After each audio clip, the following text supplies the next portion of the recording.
following podcast is recorded and produced by Emerge, a media creators co-op.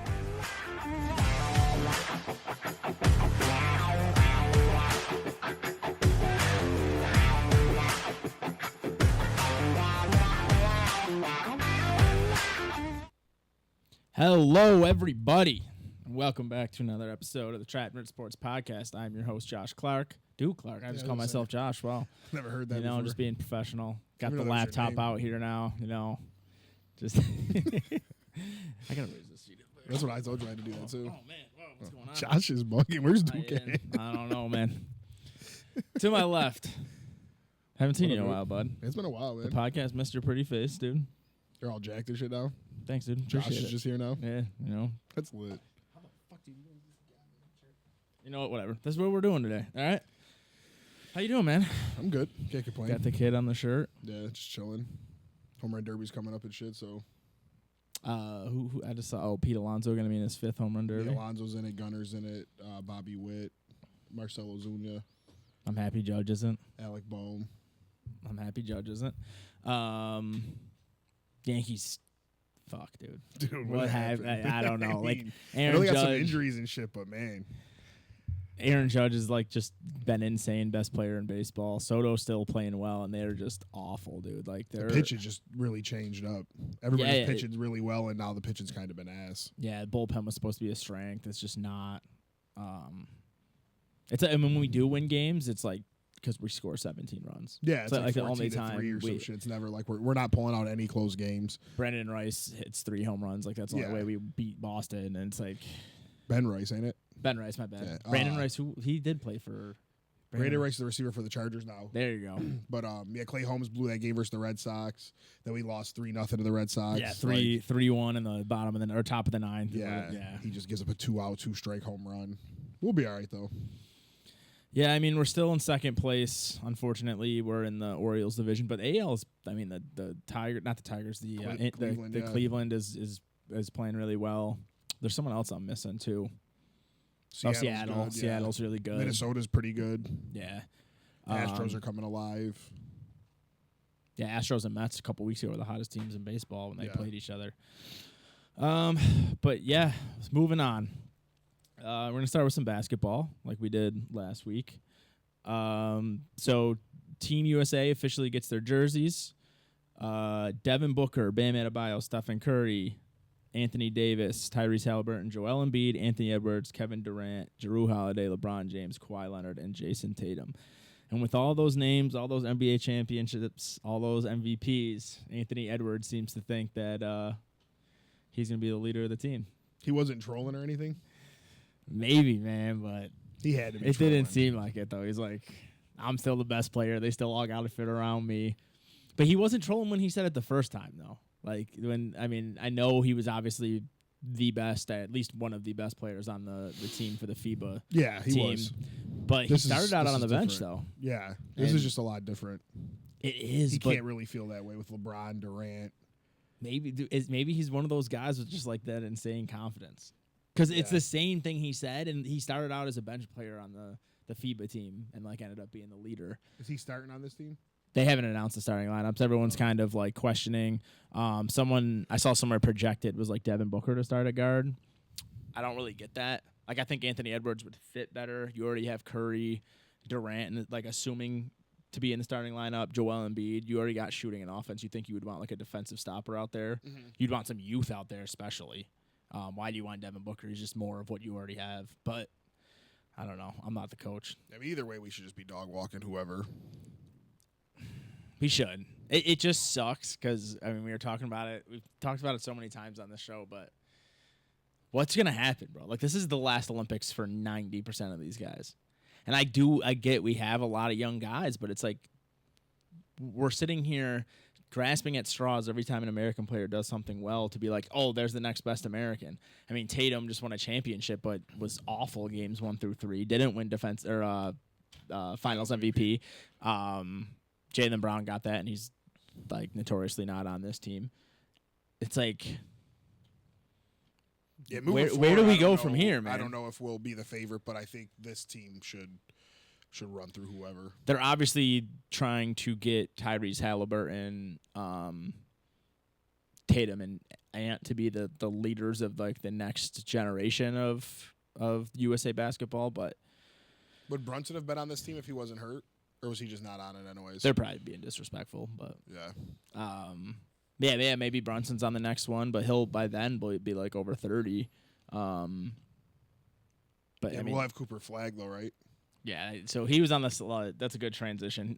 So they named him obviously to the select team. He's the best freshman coming into college basketball this year. Will be playing for Duke.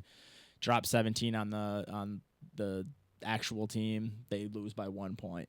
I don't even know who else was on the team, but I saw some highlights. Cooper Flag's. Yeah, I seen he came up the court, like got by Drew, and then AD picked him up and he like put a 3 right in AD's face. Yeah. So I think he'll be someone we can rely on, and by the next Olympics, maybe Zion. I don't know. I don't think Zion will ever. I don't know if he'll ever be on the. I mean, this is Curry's first team, right? I think so. Yeah, because he kind of not even close to the level of Zion, but he was always dealing with nagging injuries at the end of the season that he needed rehab for to be 100% for the next season. I don't know, man. Like, you got Ja, who was amazing, but is he ever going to be the same after all these problems? Right. Like, we have no center. I mean, like, I think like Jalen Duren is like our best hope to develop in something to be like our starting center. I think Cade we can probably rely on to develop and be a really good player. Statistically, he's great. You just got a max. Yeah. But you guys just haven't been good. No. But dude, you guys, Tim Hardaway Jr. and what was the other one? Tobias. We brought Tobias back. Yeah, so you guys will be all right. Yeah, we'll be out here. We're winning at least 23 games now. You'll have the worst team in the league again and get the number 7 pick. It's all right. It's just the way it goes. Yeah. But no, I mean, I think this team should be fine. When does this start? In July or in August? The actual games? I think that's when I saw the like the scrimmage, the head of like, or maybe the group play or something like that. Because so Giannis just beat like Croatia or something to qualify for the Olympics. I seen Jose Alvarado led his country. Where's he to from? qualify? I'm not sure, but they were making a big deal about it because they said he led his country and how fulfilling it is, and Joel Embiid don't want to play for his country, but then people were saying, well, first of all, Jose Alvarado's not nearly good enough to play for Team USA, so it's obviously he's going to play for his country. But then they were saying Embiid was born here, raised here, like has a kid here. No, he didn't move here until he was 14. There was something that they were saying that Embiid is like, there's nothing wrong with him being on Team USA. Like his life is from here. I don't know. He graduated here, went to college here, had a kid here, or something like that. It was something that was like. That's true, but maybe I'm wrong, but I swear to God, I saw he grew up in Cameroon until he was like 14 years old. He was always very like pro Cameroon. I don't know. It's like, it's not that I'm against him playing for Team USA. I just would like to see. I would like to see players play from where they're actually at. You know, like Marc Gasol went to college here too. I don't know exactly when he moved here, but he always played for Team Spain. Yeah. And yeah, because Bam then would also be another one. Yeah, I don't know Bam's story. I know he's not from America, but I don't know how long. Like like Alex Rodriguez grew up most of his life in America, and I remember the like FIBA or whatever. Is it FIBA? Yeah, the World Baseball Classic. I remember like him. WBC, yeah. But is it through FIBA? I don't know, probably. I don't know. I remember when like way back in the day when he played on the American team, and I was like, that's kind of cheating. Yeah. Like, I don't know. But maybe these dudes don't fuck with where they're from. They had they had it bad or something. They came here. This is where their opportunity was, and this is their country to them. Yeah, maybe. I mean, or they just want a gold medal. Yeah, that too. Because they asked Embiid something about playing against Joker, and he said, "I don't care about him. I only care about playing for my country or something." That's what his answer was. I mean, USA. Yeah. 4th of July just passed, man. So it starts end of this month. Yeah.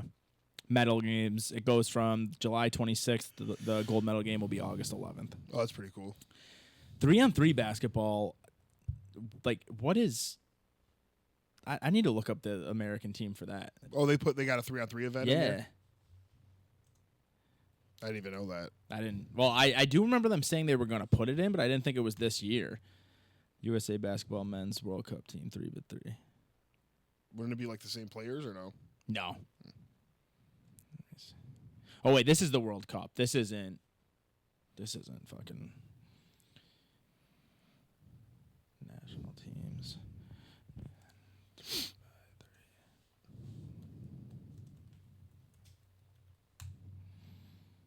I can't find this shit anywhere. 3x3 men. Here we go. Maybe Bronny James is on it. Oh my god. LeBron It had doesn't even have a roster. That shit Oh wait, was- here it does. Who are these people? Canyon Barry. Oh, Jimmer Fredette. Oh, that's fire. Kareem Maddox, Dylan Travis. That's fire. Jimmer Fredette's on the team. How old is he? Everybody got our He's ass busted. 35. Jimmer, my man. But yeah, LeBron had a nice quote saying, like, the thing that people don't understand about Bronny is that he could have done anything he wanted in life. Like, LeBron obviously would have allowed him to do whatever, supported whatever. He never had to. He put in the work to get to where he is, and like people kind of like discredited him because his dad's LeBron. I mean, that's just everything, though. Yeah, but I'm just saying though, I think that is cool. Like, even though me and you both think Bronny sucks and will suck, I don't know if he will suck. I think he will suck this year. I think he's gonna always. He's not. You don't think he's ever going to be good? He could be a like a good enough role player. Yeah, that's what I think. Yeah. I don't think he's going to be. So when I say he sucks, Hall it's of like he's Famer. good enough to make the NBA. He's good enough to possibly have a career in the NBA, and that's awesome. He just got a crazy contract for a 55th overall pick or whatever. But I think it is cool because I never really thought of it that way. It's like this dude really could have just been lazy and done whatever he wanted and known that his dad's LeBron James. But he actually worked his ass off and got himself into the NBA as well. Even though he's not going to be LeBron James and make as much money as him, like he made a living for himself regardless of who his dad was, and that's kind of cool. Yes and no. I do. He didn't really make a living for himself because he wouldn't be in the NBA right now. Like he wouldn't. Like he wouldn't have got drafted. That's think just so? not this year. I don't think he would have got drafted at all. I think if this kid wasn't LeBron James' kid, and you're like, well, here's all this physical talent. I don't know where exactly he was on the high school list, but he had to be top 100 at least. Like he had to be like a 4 or 5 star kind of kid. You'd be like, all right, he struggled at USC a year after having heart surgery. We need to see if he can come back from that. Like, I forgot who said it, but if he would have transferred to UConn, I think that would have been perfect for him. Yeah. I mean, you go to a place where it's like no one's bigger than the program. You got to play within the system. You got to play defense, which he does play defense. He's one thing I am 100% confident in is like his effort and ability on defense. But yeah, I mean, I think, and I'm not mad about this. We see this everywhere. What's the word called? I can't think today. Nepotism. Like, we see nepotism everywhere. Like, I'm not mad at that. But I just don't know if... I don't think this is... I mean, we were talking about it in the group chat. I don't think this is the best thing for him. Yeah.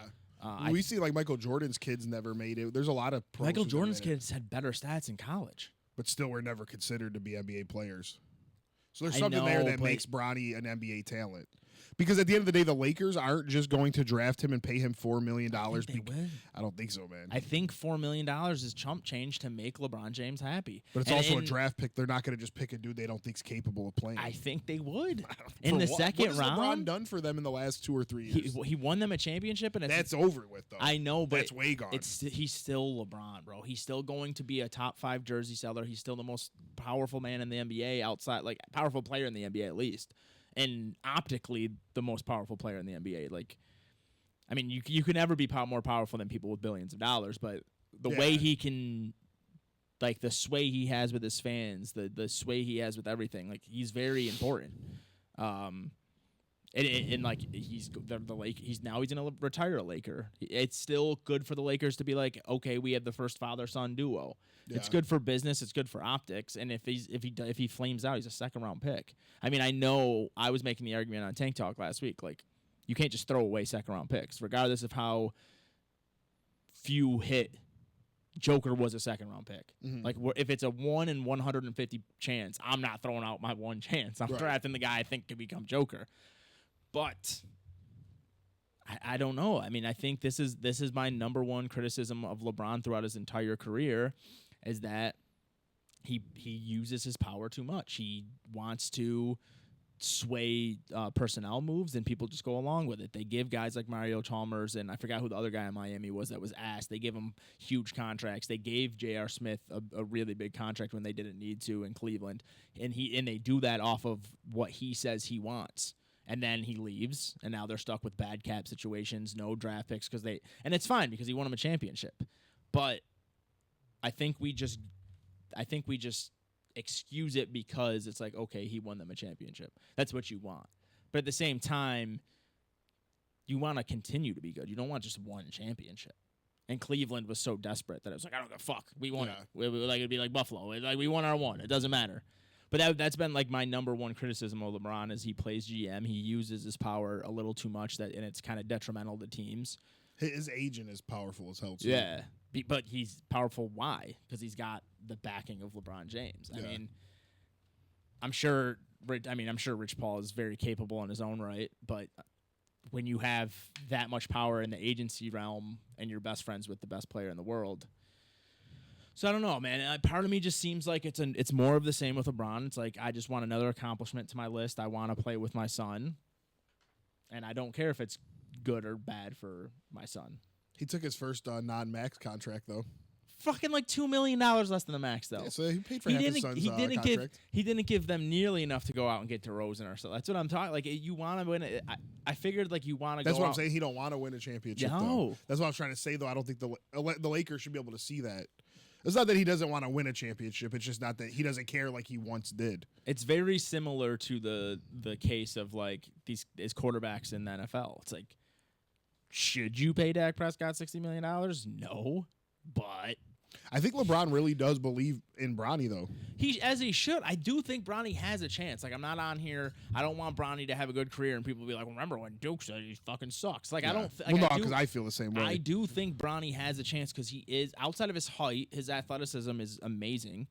He's a little short, but he reminds me of like Eric Bledsoe or like a stockier Pat Beverly. Like, he's going to go play defense, but he's smarter than those guys. He has better. Maybe like Eric Bledsoe the year, I forgot if it was his first year in L.A. or his last year in, where was he at? Phoenix? Or was it he was flip-flopped? All over, man. But he was like, he averaged like 7-8 assists. Like, Bronny has that intelligence and passing ability on offense, and he has the body, the frame, the athleticism for defense. So he has a shot. I just don't. I think he didn't play well in his summer league game.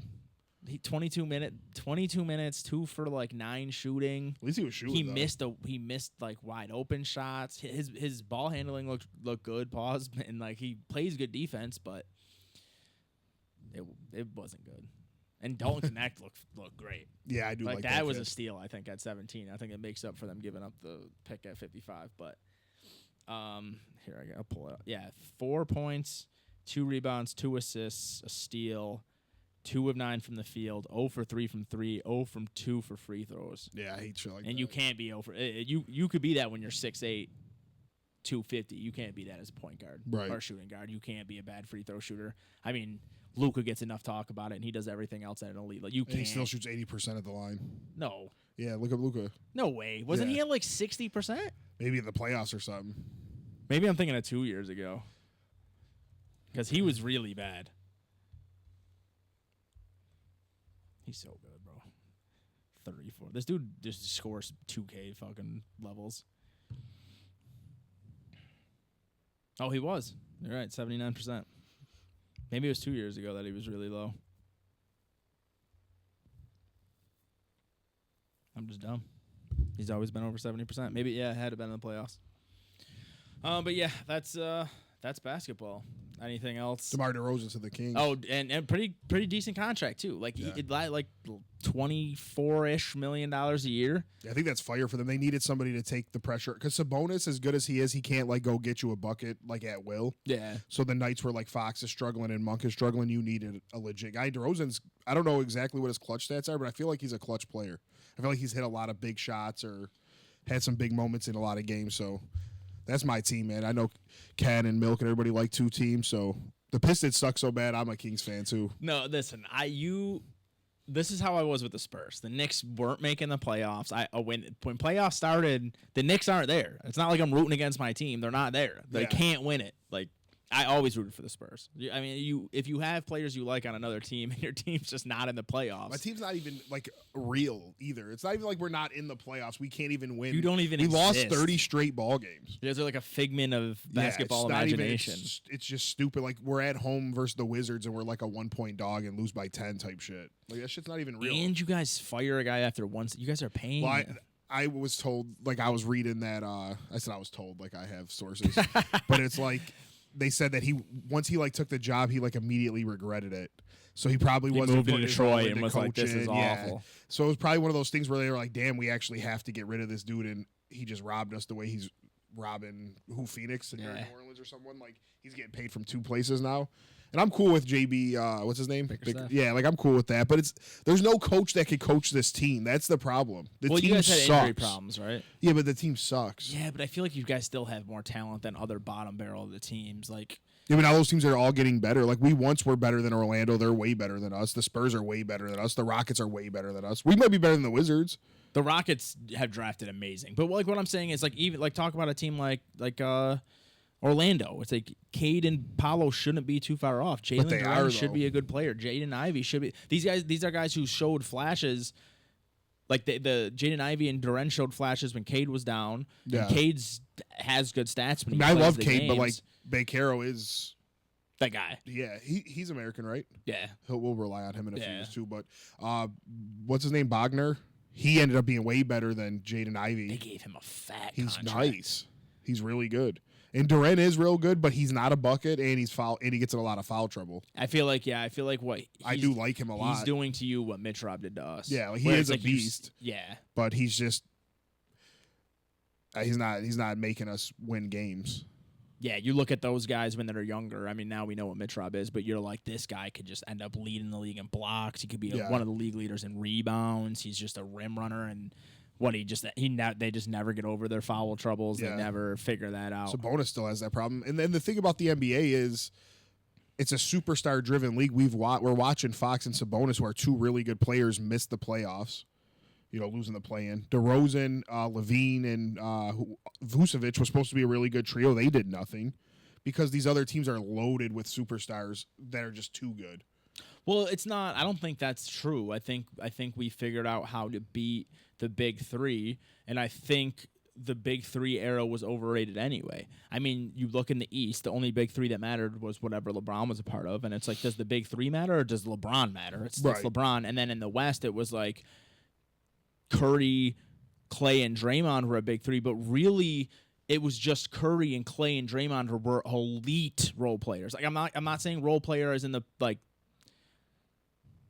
They were like Dennis Rodman. It's like they might go to the Hall of Fame because they played their role so fucking well, and they always had players that fit around Curry and Clay. Like they always had players that fit their system perfectly.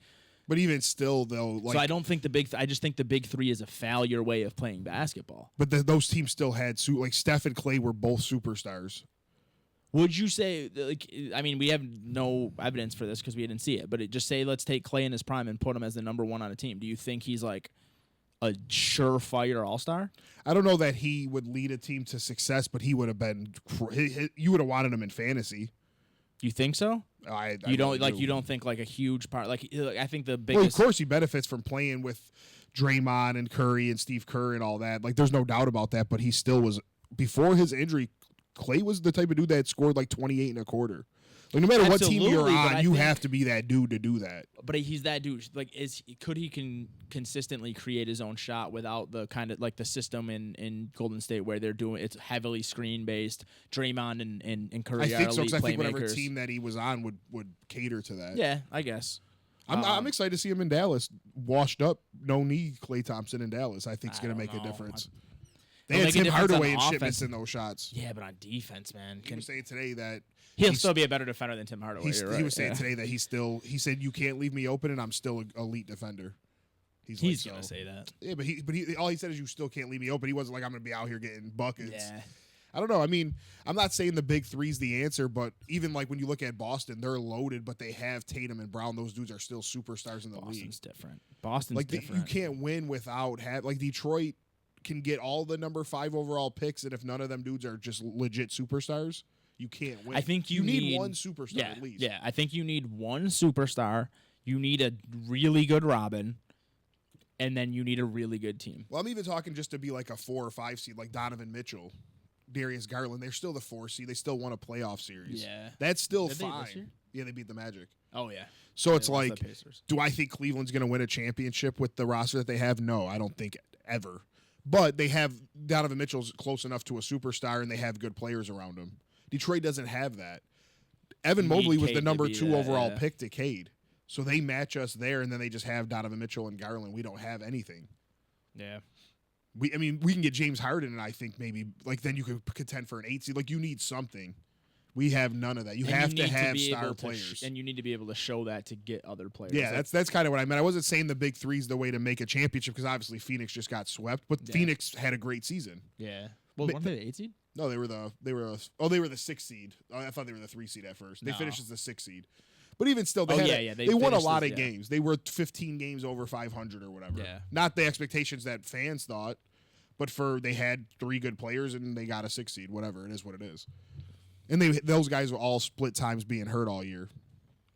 Yeah, it's crazy because the league I feel like is definitely moving back towards the Spurs model than in the Heat model or what team you want to use, while also the new CBA is crushing teams. I mean, Brunson's talking about taking $100 million, not pay cut, but not taking it to keep the Knicks together. And it's unbelievable because the we talked about it last week too. The Celtics are like they have more money spent in 4 or 5 players than the Knicks do on their top 8 players. Right. But then the Knicks can't spend, and I didn't want the Knicks to pay Isaiah Hartenstein 30, but like the Knicks just couldn't do that. It was out of their realm of possibility. It's like it's like what is it? Is there a salary cap or are we playing baseball? Is it just the team with the most money wins? Like that bothersome. Yeah. Because honestly, as a Knicks fan, as a 76ers fan, whoever you are in the East, you should be looking at the Celtics and being like, okay, they won, but then they had to pay Derek White and they have to pay Tatum. Like they must be losing something. Nope, they're not. Yeah, They're not losing anything. They pay these dudes. They have the 2 biggest contracts. Well, they were the 2 biggest contracts in the NBA before some of these extensions. They still might be. I don't know. The 2 biggest contracts in the NBA, and then they have 4 other guys making over $30 million. And meanwhile, the Knicks have the best contracts in basketball. They got Brunson, who, in my opinion, is a top 7-8 player in NBA, and he's making less than $35 million. You got Randall, who everyone else hates, but I love, who is an All-NBA player. He's making, I think, just over $30 million. You have these guys. I mean, now they have OG, who they're paying 40, which is a bit of an overpay, but he got paid like $3 million more a year than Quickly. OG is so much more of an impact player than Quickly. Right. So I don't know. I do think that the Knicks are going to be able to compete with the Celtics this year because I don't think that you get another Porzingis is even going to be a factor next year. Like he played 3 games and then went down on another major injury. Is White and Holiday going to be able to keep up what they do? And the Knicks got the wing killers. Yeah. I love the Knicks. I love them. I love them, man. This is the most. And I'm naturally usually pessimistic about my teams. The Knicks, I think, are built for it. Yeah, they got a good team. They need a backup center. I just wanted to bring that up because I needed a fucking rational voice on here after what Donnie and Joe were talking about last week, bro. What were they saying again? They're just like, oh, the 76ers are going to beat the Knicks because they got Oh, yeah, Paul I've seen George. that. It's like, bro, there's no way you think the net value of getting Paul George and losing. I know people hate Tobias Harris, but you lose Tobias. Like obviously that's a big jump. Like Paul George is better than Tobias Harris, but they did lose a player that meant a lot to them and got Paul George, who averaged 20 points a game, still injury prone, not nearly the defender he was 4 years ago. Meanwhile, the Knicks get a 2-way player, all-star level guy who's played in a championship. We get Randall back, all NBA player. I think people forget that Randall is coming back. Like you guys got Bridges, got Randall. Isaiah Hartenstein's a huge loss because Mitch Robb, 1, injury prone, 2, foul trouble. Like we don't have a backup center right now. That's our weakness. We need to go get someone, and I just keep seeing guys fall off the list of people that we could get at a decent price. So I'm a little worried about that. Maybe they think Jericho Sims is the answer, but I just don't see how the net gain. I don't see how you can see the Knicks beat the 76ers 4-2 with with Josh Hart out rebounding their entire team, Dante DiVincenzo being our second best scorer, and now OG should be healthy. We should have 3 scorers better than Dante DiVincenzo now. Like DiVincenzo now is a 6 or 7 man, where he was our third best player in the series. But because you got Paul George, like that overcomes getting Randall back, adding Mikal Bridges. Right. OG should play all 6 games if we were to play him again. Like, yeah, I still like the Knicks better for sure. But I don't think there's a I team. mean, obviously the Sixers with Maxey, Embiid, and George talking about a big 3, that is fun. And they have that. They were able to draft that McCain kid. They got Drummond for rebounding. That would be the issue. If they were to beat us, it would be because they just out rebounded the hell out of us. Because we can hold them to 30% shooting, but it wouldn't matter because they have 20 more possessions than us, because Embiid and Andre are just going to annihilate our front court. And Mitch Rob was hurt for that series. He got hurt. Because of fucking Embiid's. So it's like now, you lose Hartenstein, but you get Mitch Rob, you get Randall, you get Bridges. Like, yeah. I think I was always high on Hartenstein. You guys picked on me because that was my fantasy name. I literally took him in like the last round. It took a while for Tibbs to fucking involve him in the system. I don't know why, because he seems like the perfect Tibbs player. And we put him in, like, we got like a half a year of what I think Hartenstein could be, and then who else did they say would beat you guys? Like Cleveland or someone? Dude, Cleveland, Cleveland don't Indiana. have a chance. Indiana had to go game 7 with the Knicks' whole team being beat up. So yeah, I really don't like Indiana's chances. The only one to me is Milwaukee outside of Boston. But even that, like Joe was talking, like that was just a given.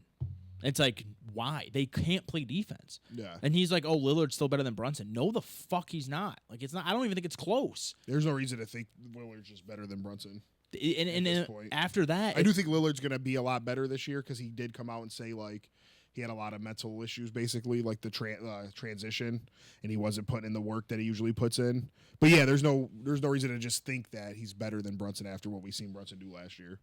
Brunson's already had, I can't say he's had more postseason success. Lillard's had some crazy playoff games too, but my thing with I still think Brunson gets that. I think it's crazy because they play in New York, but Brunson and Randall like get this name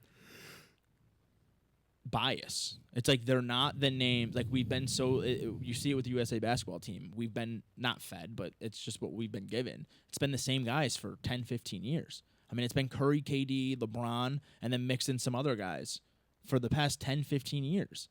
And now people are like not willing to, they're not gravitating towards the people coming up other than like Ant. But it's like Brunson, if we're just talking about the last 2 years, should have made an All-Star team 2 years ago. Makes the All-Star game, second team All-NBA, and then gets better in the playoffs. Yeah. It's not like, at least Randall, you can say, okay, he was All-NBA, had a really good regular season, but was sucked in the playoffs. Like Randall got better, or Brunson got better in the playoffs, and people just aren't giving. He was second team All-NBA, dude. Like he's just not getting the respect he deserves. Like you talk about, the 76ers have Embiid. You talk about all these teams and their best player and why that's their but they don't talk about Brunson that way. Right. It's crazy. People think it's like a fluke. But it can't be. Like it's been 2. I mean, I get it. Last year was obviously better than every other year, but the first year he was in New York, he was playing at that level. We didn't completely transition. Like we were still using him as the number 2, Randall as the number 1. But last year you saw on the court, Randall's like, that's the guy. Like he deferred to Brunson way more. It was Brunson's team. Randall was the Robin, and it was amazing for both of them. Randall was way more efficient. Brunson was one of the best players in the league. They both would have been All-NBA players if Randall didn't get hurt. Like, I don't know, man. You guys got a nice team. I think the Celtics are the seeing. only team that I would go into with the Knicks being not favorites. Like I think if the Celtics have an injury to one of their big 2 players, like I think the Knicks are the best team in the East. Like it and I don't think that's being exaggerative or being biased. I don't know why. Like you talk about our starting lineup, and then you just have Josh Hart, Dante DiVincenzo, Miles McBride was really good in the playoffs. As guys just are afterthoughts right now. I love this. This is my favorite Knicks team of my lifetime. But yeah, it sucks that we can't really talk about the Pistons because you guys just dude. There's not even like I love the NBA anyways, but there's nothing to be excited about. Yeah. We got like Ron Holland, like a creative player. I don't know, maybe he'll be nice, but it's just Is that who you guys got in the draft? Yeah. pick 5 every year. The year we pick 1, it's not Wemby, it's not Banchero, it's not Ant. It's just Well, that was Cade, right? yeah. And I love Cade, but he was the worst of the number 1 overall picks. Him and Yeah, Zion. if you talk about all those guys, yeah, him and Zion. even are the Zion, worst. like if Zion was healthy, I think you would clearly take him over Cade. And I do like Cade a lot, but that's just. It almost makes me feel like it's set up like the Spurs always get the number 1 pick when it's David Robertson, Duncan, and now Wemby. That's just too much of a coincidence for me. I can't believe that. The Cavs win it to get LeBron back. I can't believe in that shit. That shit just seems too fishy for me. Too many coincidence. But the Hawks win it, but like they can't even get a player like I don't even know who they drafted. Sarr. Yeah, I don't even know one any of of the these French players. guys.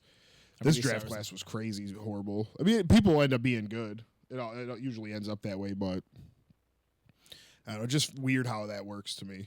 Pelicans get AD, then when he leaves, they just win and get Zion. But the thing is it is fishy, but it's like it also doesn't make sense. Why would you do this to cater to the San Antonio and New Orleans markets? Like you took Zion and like luckily, I mean I'm happy it happened now, but you took Zion from the Knicks. Like the Knicks and the Cavs were by far the 2 worst teams in the league that year. Like I just think it's because they want maybe they just wanted to pump basketball up for the in that market maybe, but you don't have to do that in San Antonio. Well, that's just I think after getting Rob, maybe like I said, I could just be wrong, but it's like the whole Wemby thing to me is like, oh, we'll talk about this in years. Pop had one with Robinson, then Duncan, then Wemby or something like that. I don't know. It just maybe there is no reasons for it, but it just seems crazy to me that it just always falls that way. I mean the Spurs, the luck aspect. I think they just need to get rid of it or heavily tier it differently. Like you should tier it. The top 3 teams maybe have the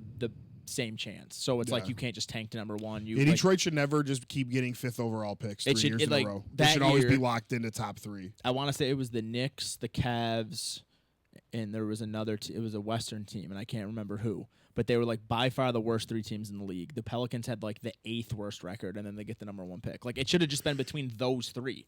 If the Knicks get fucked at 3 because the 2 teams that were like within a game or 2 of them got I would be less mad. Really care, But even the Hawks, though they were in a play-in game, if they win the play-in game, they go to the playoffs. Instead, they get the number 1 overall pick. That shouldn't be a thing.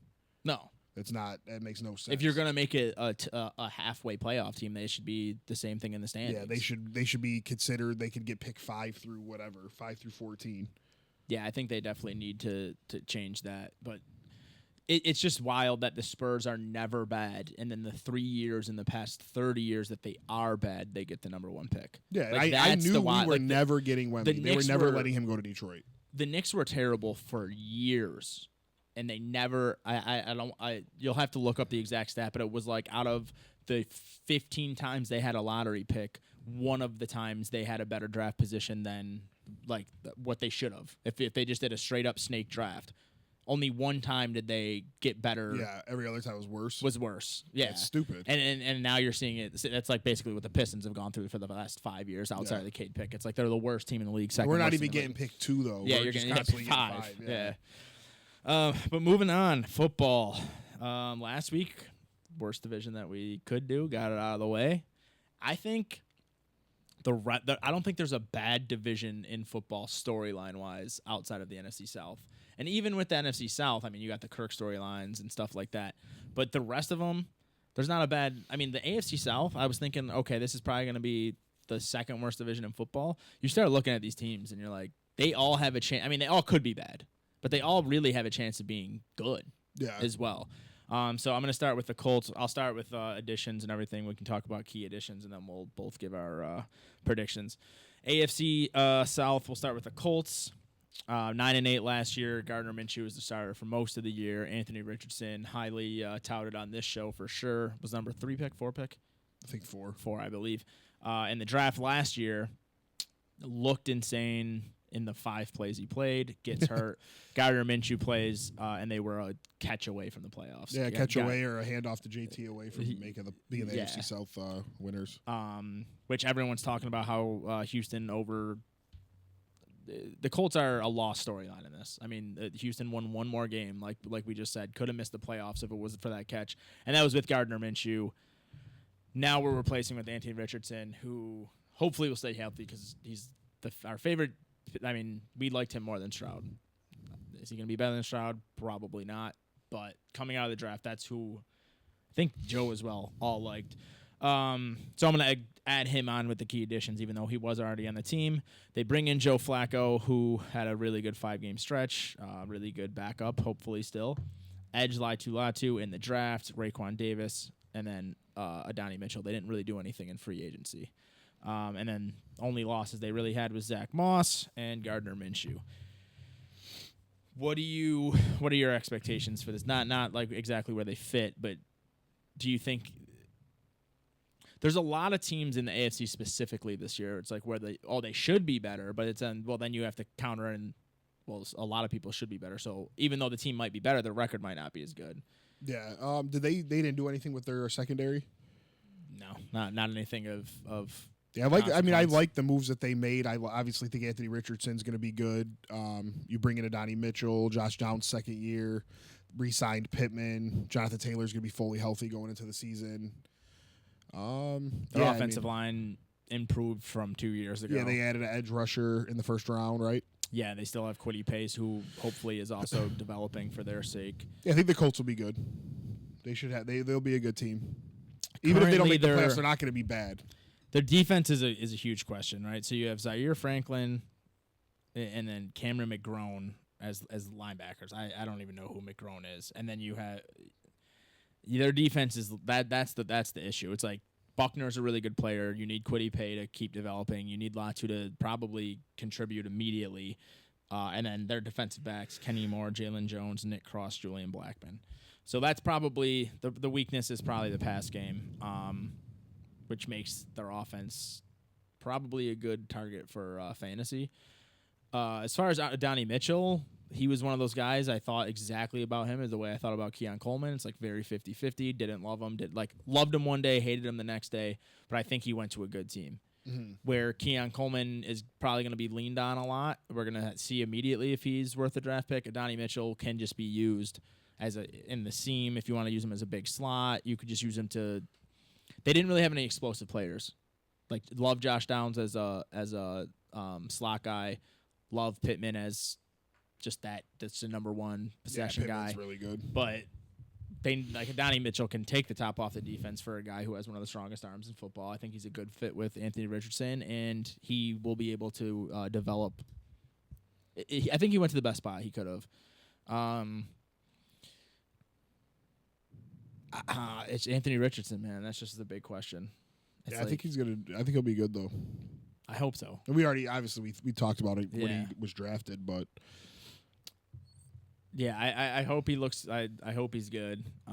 He's like the big question mark, big wild card for fantasy, for real life football. Like I think he's going in like the 6th round right now. He can annihilate that. You can get Anthony Richardson in the 6th round and win your league because of it. He could be like the number 1 quarterback in football, and you got him in the 6th round. Or he could get hurt again, and it's like you used a fucking 6th round pick on a quarterback who didn't play for you. So that's like the Colts to me are the biggest wild card in a division filled with wild cards because their offense should theoretically be elite, but their defense I feel like will struggle. So moving on, this division's actually really competitive. There's not a bad team. That's what I'm saying. I guess Houston's the favorite, but these other 3 teams got to be considered to be close. Houston definitely. Their front office makes all the right moves, so they are my favorite. But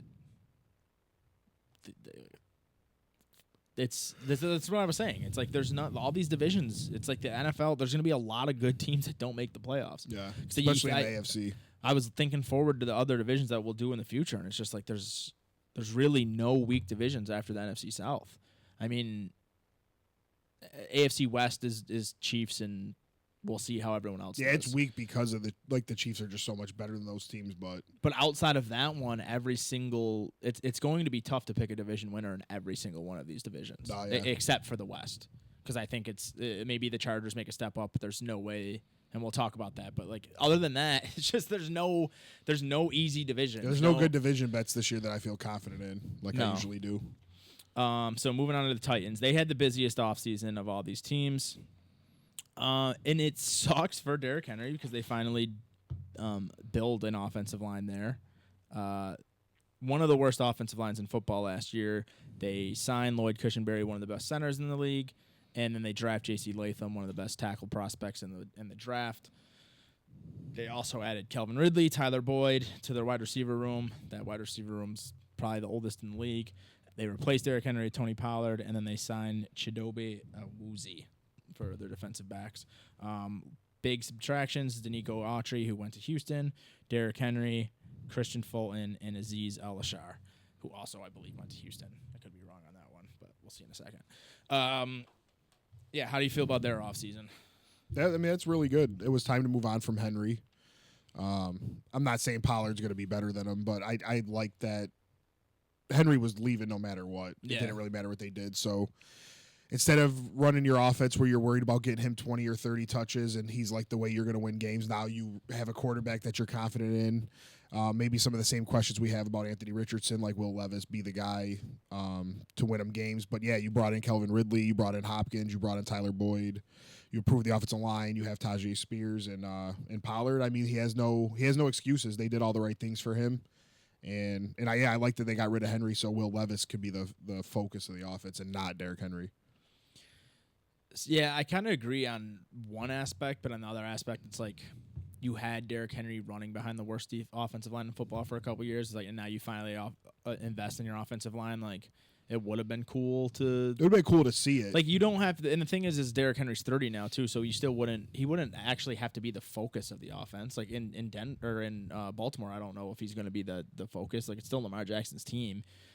But it would be. I think he'll respect going to a new team and understanding that it's the MVP's team. Yeah. Compared to being like, Will love it. Like, yeah, I should have we 30 could have won carries, if you would have yeah. gave me the ball more. Maybe that's not how he is and how that was. I might just be making this up, but it just sounds like it's something that I could see. It's something that I would like as a fan. Like, okay, Derrick Henry, we closed that chapter, and now we're starting over fresh with Will Levis. And even though all these other players are old, but it's still just giving Will Levis a chance to be competitive early in his career and then drafting and getting younger as you go. Yeah, I agree. I mean, overall, at the end of the day, I think it was the best decision for both of them. I just think it would be. I think having Derrick Henry on the team helps Will Levis, especially now that they have a respectable offensive line. I mean, we'll see. We'll see. Like, they did only add 2 really major pieces to the line. Maybe it's still bad. Yeah. But it can't be as bad as it was last year. And they have that young tight end that I like, too. He didn't do much last year, but I think. Akonwo, Chiggy. Yeah, I just think he was like a focal point of defenses last year. They didn't have nothing outside of Hopkins. Now you actually have, they still have Treylon Burks, right? Yeah. Like, I know he stinks and he hasn't done what I thought he would do. But hey, I mean, he's there now. Now he's got all older receivers to learn from, and he has no pressure as far as they don't need him to be good now. Yeah. They're hoping he's going to be good, but. So yeah, I like the Titans like I like the Colts. I'm not saying those teams are going to win the division or be Super Bowl champions, but they should be. I know they're on Green Bay's schedule, and I don't think either of them are easy wins. As far as Will Levis goes, physically, just tools wise, the way he played, I know he wasn't good. Right. But some of the things that he did, it was like, wow, you got this guy in the third. That comeback versus Miami was crazy. Yeah. Monday Night Football. It's like, wow, you got this guy in the 3rd round, and now it seems like, wow, maybe the NFL was just too low, and he did that behind the worst offensive line in football. Like, now he has. I mean, these guys are they have past a new coach too, right? Yeah, but who'd they end up hiring? That's another. They got the best offensive line coach in football as well, which should help. That's huge, yeah. Like shit like that I don't pay attention to as much as other people.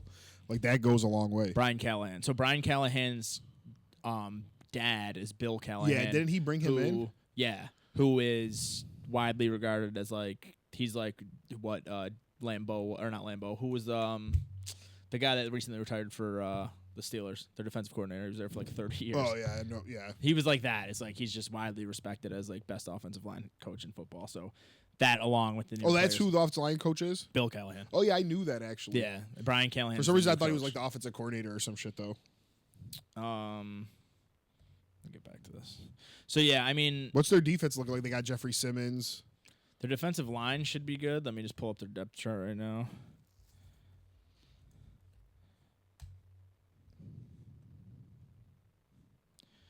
Philly football's about to be here, bro.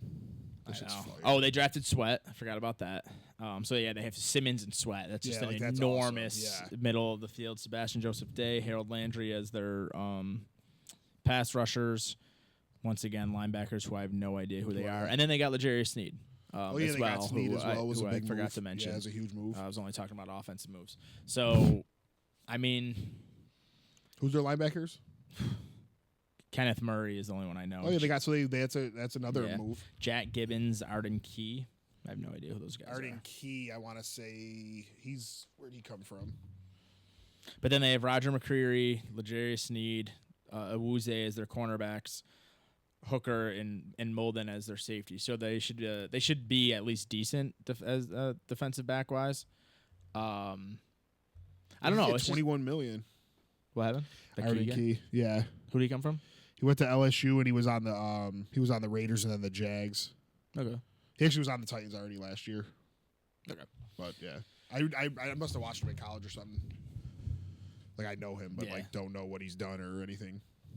Yeah, I mean it's end of the day. I think they did what they needed to for Levis. It sucks that they had to kind of do it they had to spend a lot of money to do it instead of drafting these guys. But I mean, I think it's underrated what a veteran receiver does for a young player. Like everyone's like, oh, we could have had Diggs in Buffalo, or we could have had Jefferson in Buffalo, but we traded him for Diggs, and it's like, yeah, but Jefferson got to go play with a veteran quarterback, and Josh Allen got to go play with a veteran wide receiver. He got to learn to win from someone who had at least a little bit of success in his career. I don't know if things go the way that they go for both of those players if instead Jefferson comes to Buffalo. Like I think there's something to be said for veterans, especially guys like Tyler Boyd and Ridley who should be open all the time, and then a guy like Hopkins who is open regardless if someone's covering him or not. Like Will Levis should have a ton of confidence in these guys where he doesn't. I mean, I don't think he cared last year. Last year he had all the confidence in the world. Yeah. The dude was throwing it down the field. He was never scared. He made some boneheaded plays because of it, but it's like so did Josh Allen. And I think a lot of there's like two camps on Will Levis. There's like people that don't like him, and there's people who think, oh, he's just the next Josh Allen. He's never going to be the runner that Josh Allen is, but the way he throws the ball is like kind of, it's very similar to what Josh Allen was in year 2. So I don't know, man. I'm excited. I was a big Will Levis hater, but I actually am like kind of excited for him now. Like I think I'm excited to have Ridley. I'm excited. I feel like a great place for Tyler Boyd. Tyler Boyd should just be open all the time. If Ridley and Hopkins are getting covered, like he has a safety blanket to go to. Should have a way better offensive line. Like we might be talking in a couple years. Like they got fucking Will Levis in the 3rd round. Right. Defensively, yeah, they added some guys, but they also lost some guys. So we'll see. I still think I'm not that high on them, but I don't think there's an easy win in this division. Moving on to the Texans, which is the proverbial favorite from everyone. They won the AFC South last year, 10-7, lost in the divisional round, got a playoff win, and just had the offseason of. Yeah, they crushed it. They added Danielle Hunter, however you pronounce it, who, if it wasn't for T.J. Watt and Myles Garrett, would be a perennial Defensive Player of the Year candidate. He's quietly like the 3rd or 4th best pass rusher in the NFL. He's really good. They add Diggs, who the last 8 weeks of the season wasn't the greatest, but now is playing with Tank Dell and Nico Collins. Fresh start. These guys, when they get in the, like obviously Diggs ran out of Minnesota. Now it happened in Buffalo. When he's happy and things are going well, like I think he'll crush for a year or two. Until he gets unhappy about something, and he's getting older, but I still think he's one of the best receivers in the league. We definitely need to have a fantasy discussion about the team, because I think Diggs is going to be a letdown for fantasy, but I think he will be really efficient and really good.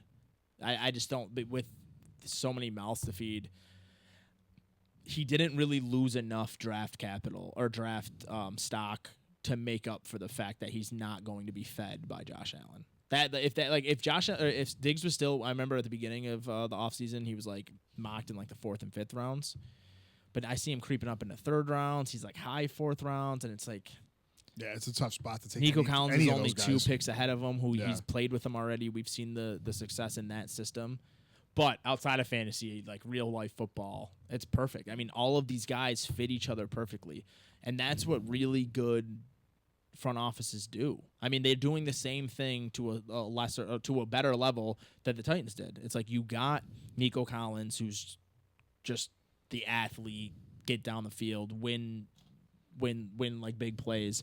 Now you have Diggs, who's going to be the same thing with Dell, like who's going to take the top off the defense, and then you have Diggs, who can just get open everywhere. Yeah, Dell was crushing and got hurt. Now he'll be back. So yeah, their offense is crazy. On top of that, they had offensive tackle Blake Fisher, Joe Mixon, and then they did add those two players from the Titans I mentioned before, Azeez Al-Shaair and Danico Autry.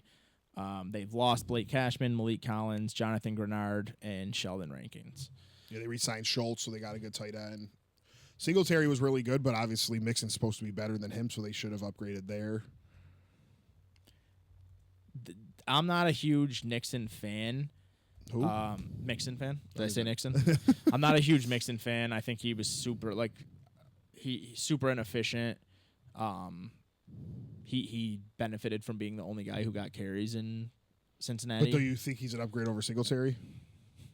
I think Singletary. I think as a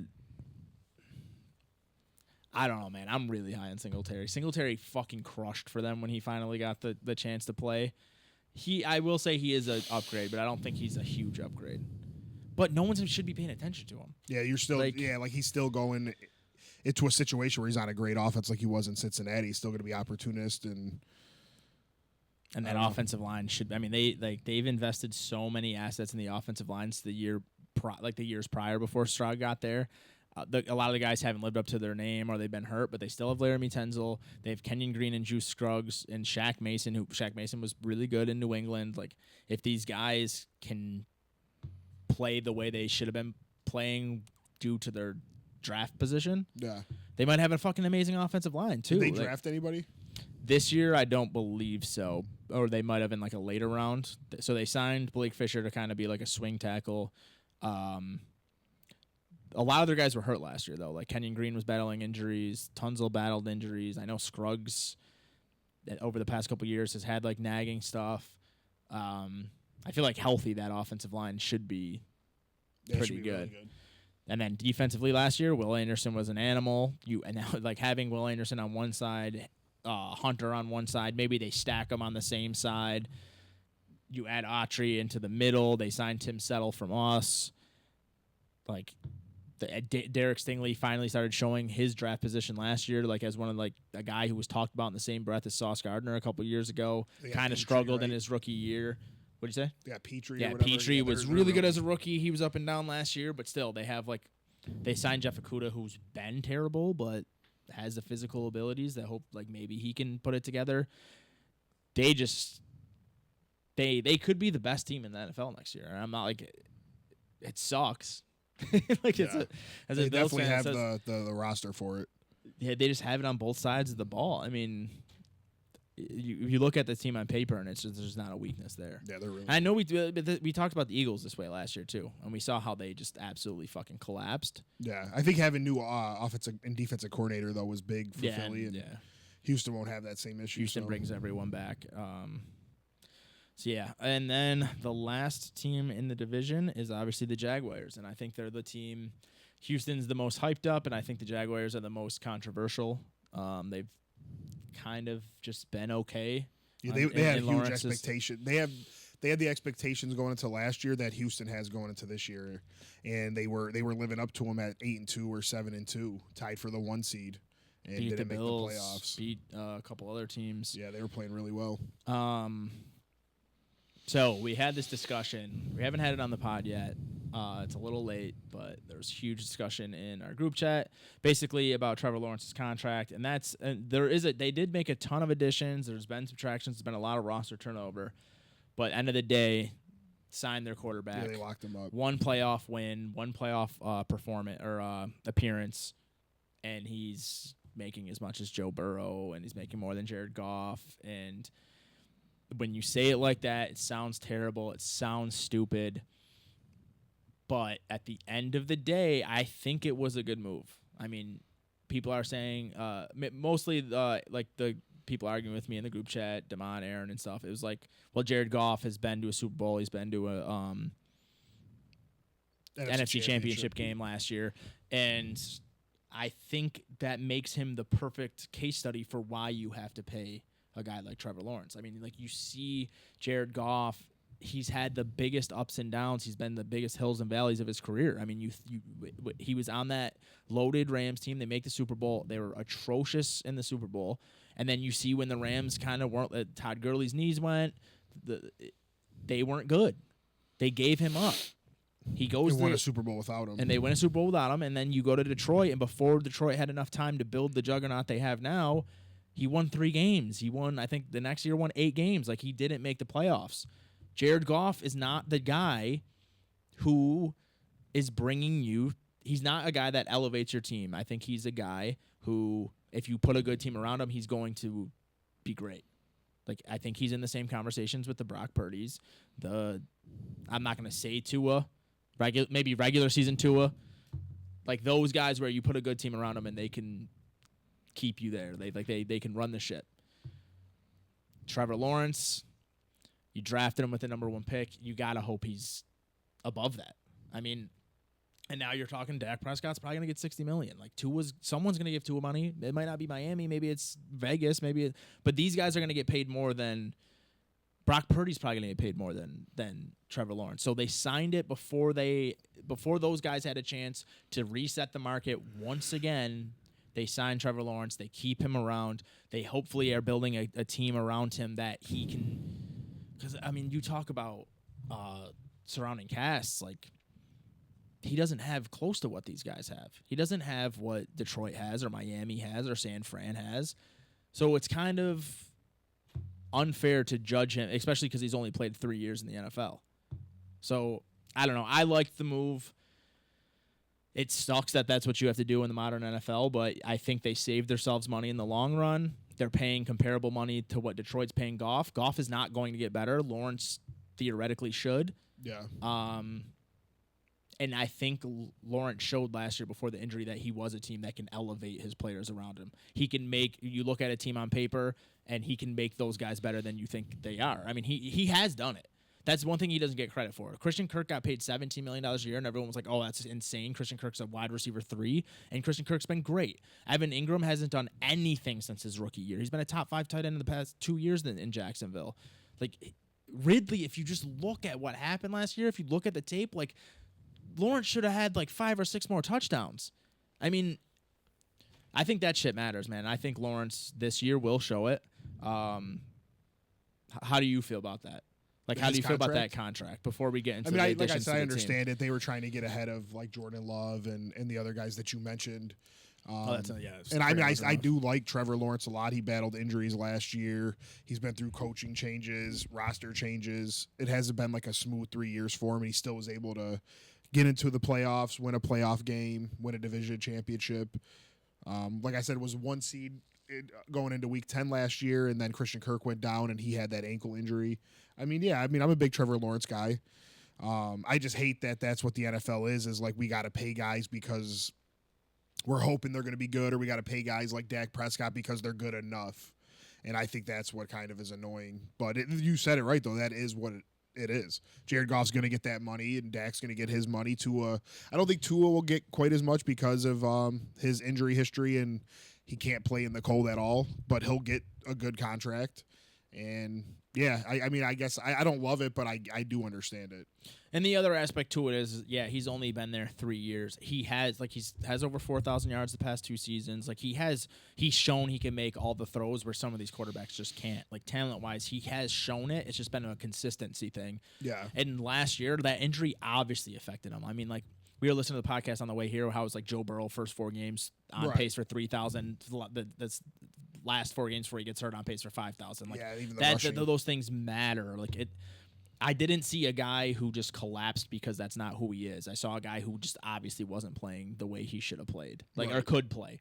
And then you add Brian Thomas, who, like, Ridley didn't work out for you the way you thought, so you went and got the younger, hopefully better receiver in Brian Thomas. Obviously, we have to see it, but yeah, they're invested in him. They got Gabe Davis. Obviously, didn't work out for you guys. Maybe he will in Jacksonville. But they're not asking him to be what we asked him to be. Yeah. They're asking him to be Zay Jones, which Yeah. I think he's a better Zay Jones. Like he's gonna go out there, he's gonna block, and when he's the third or fourth target, I mean, like he's literally gonna be the fourth target. He's not. Who gonna, else did they bring in? So they brought in Mitch Morse, Darnell Savage, Ronald Darby, and I don't know if he still moves the needle. Eric Armstead on defense, Gabe Davis, Brian Thomas Jr., Devin Duvernay, who I think is that another was the other one. decent guy, and Mac Jones, who is Now I think is a good version of a backup. If Lawrence has another injury problem, you have a backup that should be able to win a couple games. And then the only major player that they lost on offense is Calvin Ridley. I think, and then Travis Etienne was amazing last year. Yeah, him and Bigsby are still a great combination.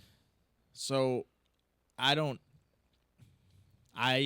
want them to be great because that's just another team the Bills have to compete with. But I do think Trevor Lawrence is going to be. I think he's going to be a top 6 guy. I mean, I think he's going to be really, really good. Yeah, I mean, I thought that he was a big target of mine in fantasy last year. Probably will be this year with where he's being drafted.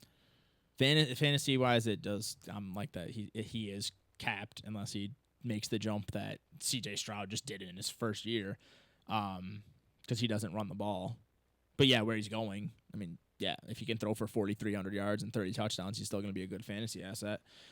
I don't know, man. I'm a lot higher on him than a lot of people are. I think he's shown the ability to do anything and make throws and win games and elevate guys. He just hasn't been given the best. And year one was a fucking waste. Like his career could have been ruined. A lot of guys have one bad year as a rookie and they're like, "Well, I'm done. Like I can't fit in this league." He came back and played really well his second year. Was playing phenomenally last year before the injury. So, end of the day, really good offseason. And I think it was the smart move. I think he's a better quarterback than Jared Goff, man. I just do. I think he is too, but we just have nothing to back that up right now. That's true, but end of the day, I mean, do you think Jared Goff is going to show you something that he hasn't already shown you? No, this is probably who he is. Detroit's a Super Bowl contending team, though. That's true. That's true. Yeah. Maybe Jacksonville is. We just don't view him right now that way. But if Trevor Lawrence can be the guy that we think he can be, then they will consistently be a Super Bowl contender. He's got to get to that level. He's only been in the league, like you said, for 3 years, and his first year was a complete waste. And not everybody's going to come in the league and be Patrick Mahomes and C.J. Stroud. You're going to have Bryce Youngs and whoever the hell else, because I just can't. The Peyton Manning's rookie season, you know what I mean? You're going to have these guys are going to come in and struggle. And I mean, Jordan Love first 4 games of the year. I mean, he obviously first put half it of the season. he obviously put it together. Yeah, they're the team, one of the teams I'm most interested in. Also because I'm Brian Thomas Jr.'s biggest fan in the world. But yeah, so that's over. That's all the key additions, key subtractions, everything that we've thought of. Fantasy-wise, just off the top of your head, who are the players you think just in this division that will have the best year? Like, I do think, would you take the risk on Anthony Richardson in the 6th round? Yeah, I think Richardson could be a league winner. Do you think, like, a lot of people, including myself now, I've kind of talked myself into it, think Brian Thomas Jr. can be a year 1 guy? Yeah, Brian Thomas is about to come in and cook shit. Yeah, you think he's just right off the bat? Yeah, he's going to come in and he's going to do some things. Yeah. Yeah, I love Brian Thomas. I love where he went. I mean, I know you wanted him in Buffalo. I would have liked him there as well. But if not Buffalo, I'm excited for him to be in Jacksonville from a fantasy aspect. Lawrence is a target of mine. Like I said, even if I get him real late and he's just a guy on my bench, I could start later in the season when if he ends up being really good. Maybe you don't want to trust him early in the season. But yeah, I mean Trevor Lawrence for sure, Brian Thomas for sure. Anthony Richardson I think is huge. And then I think Tony Pollard has a way better year than he had last year. I hated the way Dallas used him, and I think Tennessee still is going to want to run the ball, and you said their offensive line's improved. I think Tony Pollard's going to be a lot better. Unless Tajee Spears is just really – I like him too. So if he takes too much away from Pollard, it'll suck. I'm not sure where Pollard's ADP is right now. He's one of the dead zone running back guys, like 5th to 7th round-ish. Maybe I won't like that as much then. But – maybe I'll say then Tajee Spears is probably like a 9th or 10th round guy. No, I think they're very close because I think there's so many. It's like Najee and Jalen Warren are less than 2 rounds apart. Yeah. Because there's Yeah, I just think no one Pollard- really knows. Pollard's got to fill in all those touches that Henry got, and So according to Fantasy Pros, he's pick 89. Oh wait, this is standard. PPR pick 103. So I'm not good at math, but that's got to be like what, 8th round? it's gonna be like the 9th round, right? Yeah, 8th or 9th round. yeah. Yeah, that's cool. That's Yeah. cool with me. If I'm waiting on running backs, or even just want a third running back or whatever, I think Tony Pollard could be big this year. And the thing is with Pollard, it's like a paradox. It's like you almost want him to get less carries because that's when he's efficient. Like it's okay if you get 10 carries, but you're averaging 5.5 yards a carry, and then you get a couple catches. And you got to get those he wasn't getting those red zone touches. Like I remember the game against Miami last year, he got tackled at the 1, and instead of going back to him, they handed it to whoever their goofy white fullback was, and he just fumbled, and Miami recovered it. And it made me so happy. Like me and DeMar were laughing and like so happy because we have Dak and Lamb and Pollard, and we're like petty when it comes to that shit. Like that's what you get. Like what are you doing? Like you have, if Dak QB sneaks it up the middle, I don't say anything. I'm just like, oh man, that sucks. But I get it. What are you doing? You don't got Mike Allstott, fucking Daryl Johnston and shit. I don't even know this dude's name. Miami's ball, going the other way, dumbass. I think Tennessee will be better about that, like giving him those touches. I mean, if they do something similar to what Zeke was, I mean that's where Pollard shown. Like it's like when you get 20 carries and you're a player like Pollard, it's like you're so inefficient with those 20 carries. It's almost better to only get 12. Yeah. But yeah, where Pollard's going, I think people are low enough on him that it's worth the risk of, even if he's what he was last year, which was very frustrating. It's okay. It's the 8th round. Like what you're getting from that is okay. And he was coming off an injury too last year that I'm sure slowed him down a little bit. The Those biggest things matter. Yeah. Like if your off season wasn't as good as it usually is, you weren't in as good a shape or whatever the case is. I think this year. So he's he'll be running better. back 29. Yeah, I love that. Is there 29 running backs that are gonna have a better season than him? I don't truly think so. You're telling me he could be my running back 3? Sign me up. I'm trying to see where he was last year. But yeah, whatever. I'm good. I think he's a good ADP pick, especially if you're doing a 0 running back strategy. Ridley's one that brings question marks because it's like you look at his overall rankings and it's better than, I mean, he's going as the wide receiver 36. Ridley is? Yeah, I got him. I'm pretty sure he was in the 20s range. I'm going to confirm that right now, but he's just one of those question marks because even though he's going as the wide receiver, wide receivers are flying off the board so much faster than running backs nowadays that he's the 57th player. So it's like you hear wide receiver 36 and you're like, You think you're getting a steal? like I'm getting him as my flex guy or my wide receiver off the bench. That sounds great, but then you're thinking, oh, but that's like early 5th, anywhere Where's from early Hopkins 5th to early 7th round pick. He wasn't going much further back. Oh, he was behind Ridley? So Ridley was the 18th receiver last year, and I know the weight when you watched it wasn't great. You were like I would need him to be better, especially how good he was week 1. Yeah. But still, you're talking about, you think he's gonna fall back as many, like he's gonna double his Yeah, well, he doesn't have or Trevor Lawrence. have his production. We love Trevor Lawrence. He no longer has him. He doesn't, Kirk missed a lot of time.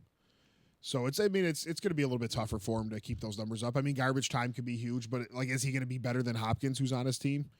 I think so. You said Hopkins is drafted after him? Let's see.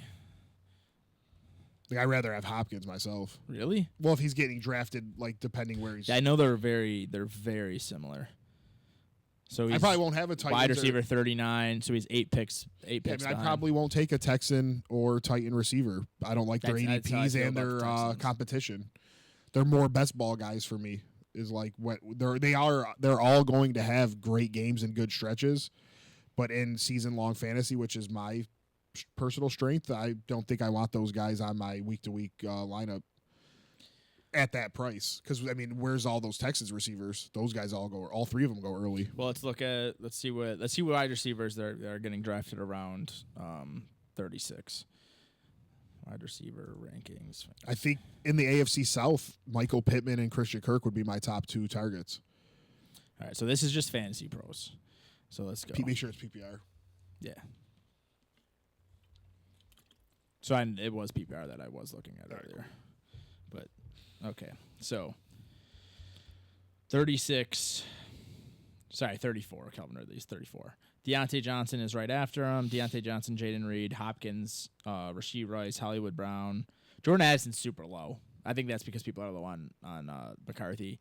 JSN, and then right above him, right before him, Chris Godwin, Tank Dell, Terry McLaurin, George Pickens, T. Higgins, Christian Kirk. So I think the people above him are clearly above him. Like even Tank Dell in that system with all that competition, I would clearly take above Ridley. Mm-hmm. Same thing with maybe not McLaurin. I think McLaurin's getting like a lot of name recognition because he was just always consistent. And now he's got Daniels too. Like this might be huge for McLaurin. But like though. Pickens, Higgins, Kirk, Keenan Allen, Zay Flowers, Neighbors, Cooper, all those dudes are clearly above Ridley for me. So I guess you're not getting the greatest value. That's kind of that. Where was Kirk at? You said. Kirk is wide receiver 28. And where's Pittman? Pittman's high. No, I know. I was just thinking of the Pittman's AFC wide South. receiver 13. Yeah, so they're the highest two AFC South guys, or is Nico or somebody ahead of Kirk?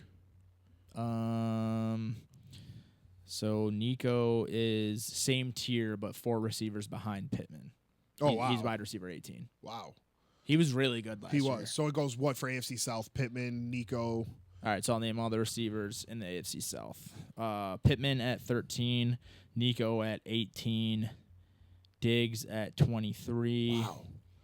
They're sleeping Kirk on at Kirk. 28, Tank Dell at 32, Ridley at 34, Hopkins at 37, and a big fall off. Brian Thomas all the way down at 49. And I think Brian Thomas, if this is how your drafts go, man, I think he's smoking these guys. The tier that they have, Brian, the people going above him, Sutton, Lockett, Watson, those guys I could be better. Yeah, it just depends on McConkey. the usage right off the bat. But like Rome going above Brian Thomas, he's going to be the third option in that offense. I feel like Jacoby Myers, Xavier Worthy, Jamison Williams, Keon Coleman, Mike Williams, Brandon Cooks, Curtis Samuel, Dobbs.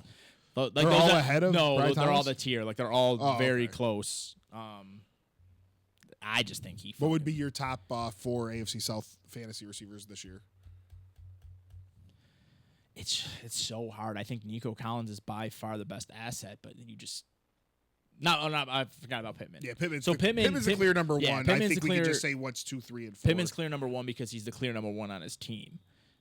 I do think Nico Collins would have a chance at, if it was last year, you take Diggs out of the picture, Yeah. I think Collins would have a chance at beating Pittman.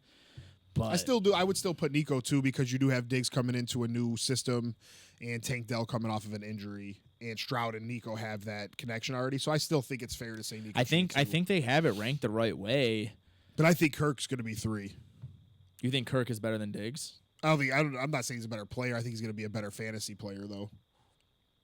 He's beating one of those But I guess what I'll say is there won't be 2 Texans ahead of Kirk if they all play the same amount of games. But the thing is if we're as high on Brian Thomas as we are, because I do agree with you, because the one reason I'm low on Brian Thomas, not low, but the reason why I could see someone would be low is because Trevor Lawrence fucking loves and it's Christian. redraft tour. He I love Brian Thomas for loves- the future and maybe towards the end of the year. Like I'm not saying he's going to step right in and be. I do think he's going to step right in and contribute, but I think Christian Kirk's far and away going to be the number one option. I think Brian Thomas Jr. is going to be a guy that you have to hold on to. It's going to be a struggle, but you have to hold on to him. And at the end of the year, he's going to be a real asset. So I think Kirk's going to just be crushing week in and week out. So yeah, I guess weeks 1 through 8, I don't think Brian Thomas is really going to be taking away from Kirk the way I originally was kind of framing that. So yeah, I mean, I'm gonna put Diggs slightly above. But dude, fuck it. That room is so hard because the thing is we're gonna pass on all these guys for good reason, and then he's gonna pick his favorite guy, and we're gonna be like, how the fuck did we not we'll be draft sick him? when we don't have Like, that guy. Tank Dell, he fucking loves Tank Dell, but he Well, Tank Dell's nice to have because he only needs a couple plays to have a good game. He's catching 40-yard bombs and Yeah. long touchdowns and things like that. And then if he does have the games where he was catching 7, 8, 9 passes, then he's just really valuable. He had some huge games. yeah, you just can't block on third. Yeah, he should just be out there. 3rd and goal, you're going to have your 5-foot receiver out there. It's just stupid. It's fine to have him out there. You just can't use him as a blocker. Yeah. Use him on a sweep or use him in motion to like take someone off the line or something. Don't use him as a blocker. Yeah. My whole point too, back like with that argument that we had, is their offense is too good to have to be like, oh, we can't take Tank Dell or Worthy or Devonta Smith off the field or any of these small guys. Like, I get that argument, but when you have Hurts and Mahomes and Stroud and the other weapons you have on the team, like, you can take those guys off. It's okay. Well, see, in Houston, I don't think it's that big of an issue because you have Diggs, Collins, Well, they didn't Schultz. have Diggs last year, but even still, I mean, like for coming in. but this it year. didn't even matter. Even without having Diggs last year, like, you didn't have to risk that. You didn't have, but the thing is because you have guys who can play that role. Like you have Collins and Schultz who can be red zone targets. So it's like you take Tank Dell off the field. It's not that big of a deal. In the Chiefs offense, it's like, do you have anyone outside of Kelsey But we who watched, can be a red zone target We for watched you? like that Blake Bell dude and these no-name dudes, Noah Gray. Like, Yeah. they catch those 4-yard touchdowns. Like, you don't really need, like, we have to keep this number one receiver if that's what he is on the field. Like, you really don't have to. It's okay. Or if you Yeah, but there's a do, huge or difference. if you Tank Dell, do, what, then in just the don't late have second, Tank Dell third come round? in and block like the way Tank Dell came in to block. If you want to have him out there for his presence, then just have him out there and like run at the cornerback and just relax. Like, he doesn't have to come in and get all physical the way that he did when he got rolled up on. He should have just stayed Yeah, he should out. never be used the way he was Like, so if you used. want to keep the player out there, that's fine, but don't make them be that physical of a blocker. Let them be the guy that they don't really matter in the play. Like, you're running this way, Tank Dell's just over there messing with the cornerback. Yeah, just use them the same way you use them the rest of the. Just try to get open. And it was a freak injury, like some dude just rolls out. Like, we see it all the time. Like, there's no way to prevent that, but from not being on the field on that type of play. Yeah. It's unlucky. It's unfortunate, but like, it just, when you look, I don't know, when I looked at it, I'm like, wow, that's stupid. It was really dumb. It's like when people were mad at Pickens. I wasn't mad at him. Get out the way, bro. Fuck that. What do you mean? He could have possibly got Jalen Warren a touchdown, and he like kind of like ran and like jumped out of the way because like people were like rolling like like near his legs and shit, and he got like a lot of shit for it. People were questioning his efforts, saying he didn't want to be in Pittsburgh anymore, and I get it. I just am cool with it. I don't want Jaden Reed going down on that play. Christian Watson going down on that play. It's weird because I want you to be a football player even when you're not being targeted.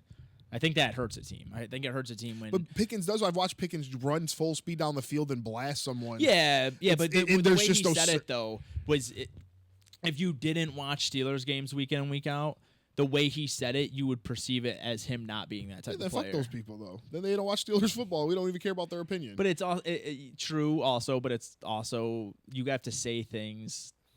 I think it's important to say things like I get it. the right way. And this isn't like a conversation about Pickens, but there are receivers in the league who, and actually Pickens has done this. Like, yeah, he has blocked sometimes, but he's also like when he knows that the play's drawn up for him to not get the ball, you see him, and I think that's detrimental. It plays into his comment when he has a play like that. But I'm just saying on those actual plays, I don't think he needs to be blocking. Like I think if you're on the field and in the goal line, if you're a small guy, they should scheme you in a different way. Like if they want you on the field in that situation, they need to scheme it differently. But Pickens is like, you should be blocking.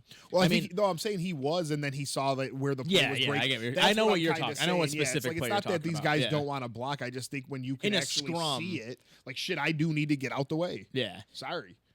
Yeah. I get my shit rolled up on. Yeah, my only point is you should I hate when receivers say, "Well, I know I'm not getting the ball, so why should I put in the effort, save the effort for next play?" It's because That's stupid. Yeah. one, like if a corner or a quarterback sees that you're not giving full effort, They know or the not play. a cornerback, they know. Yeah, they're like, okay, well, the safety's not gonna. If you're running full, maybe they think the ball's coming to you. You pull a safety off, something like that. No, But, for sure. I agree with that. there is a lot, and I'm not just picking on Pickens. It's like there's a lot of receivers who pull shit like that. Yeah. Where it's like, oh, it's the ball that the play's not drawn up for me. I'm not going to give full effort. I don't know.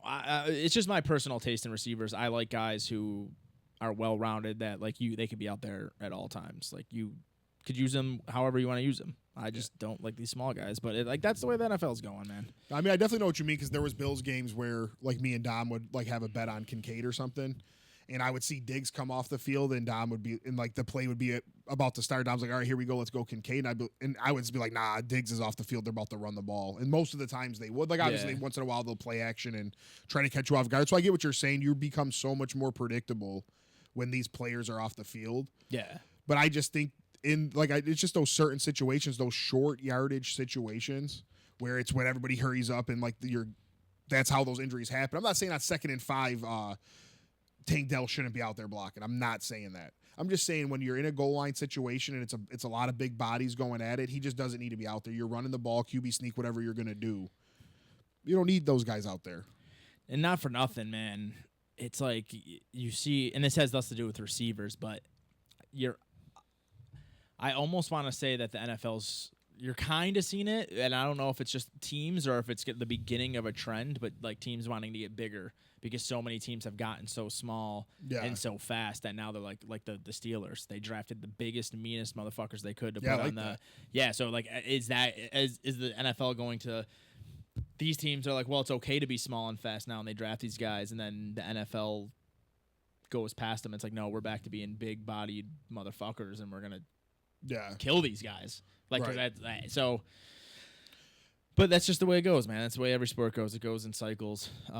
It might just be a Steeler thing, and there's a couple other teams like Tennessee. You got Sweat, Simmons, them big dudes. Lawrence isn't huge.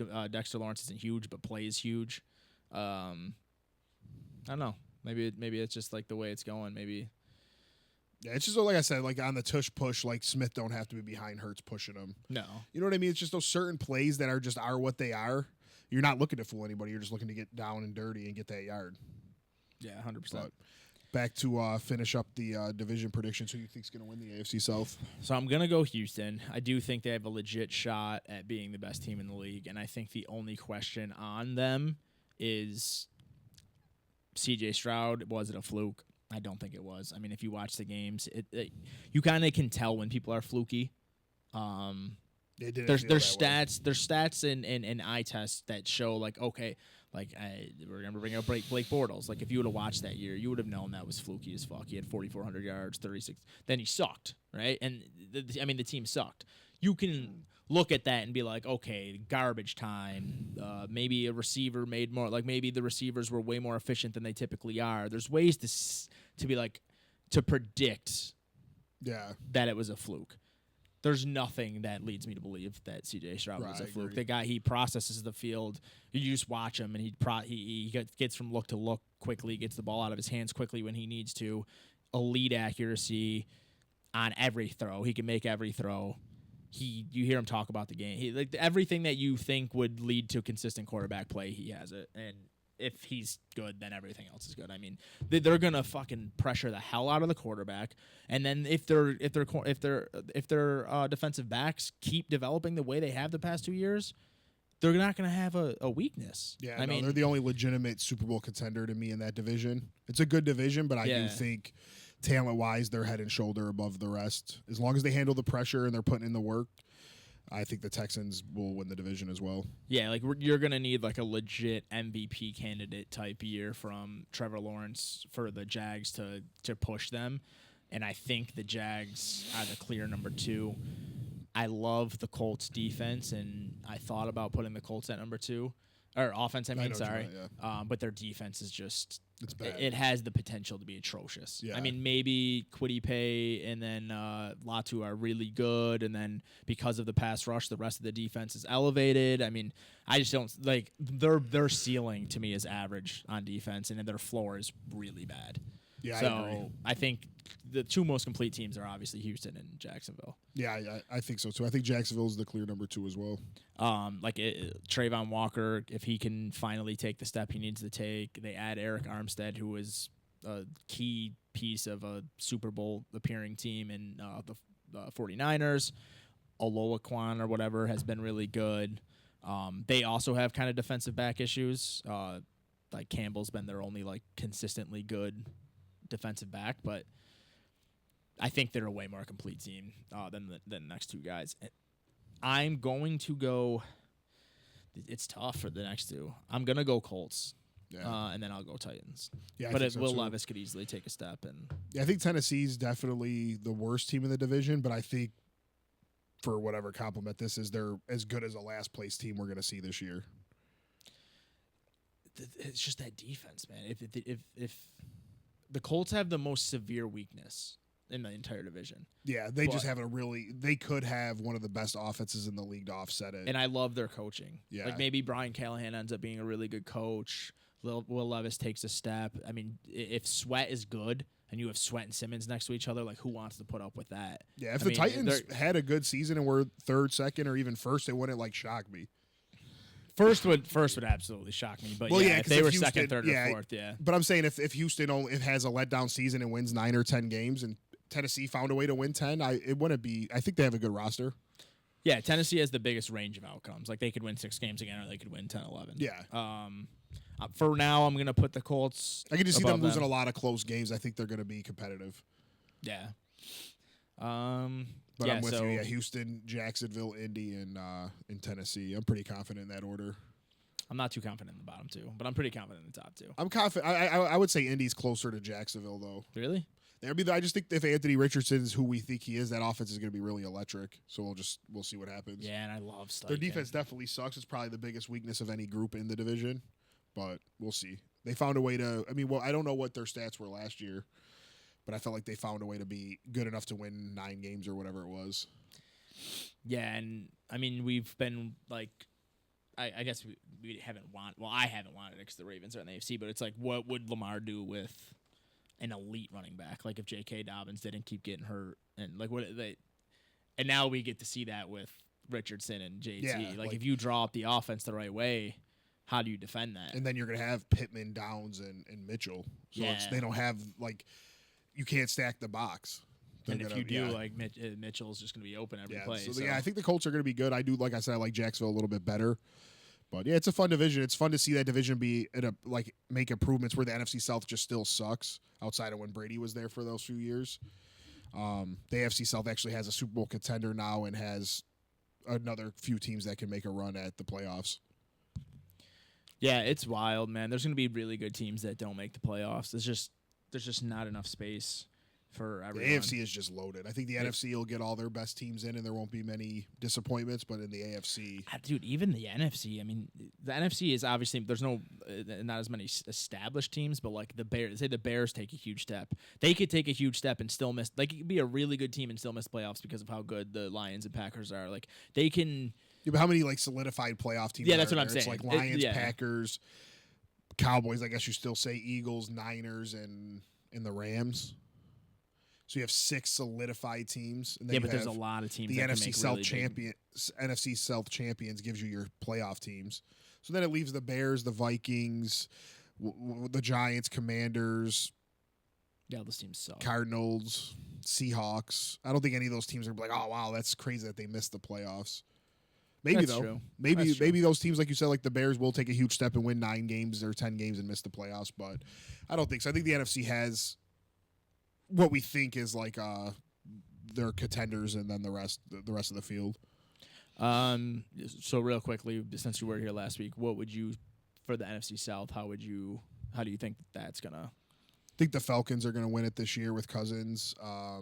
Tampa will be 2, then the Saints, and then the Panthers. I think the Panthers will be better, but they're still going to be one of the worst teams in the league.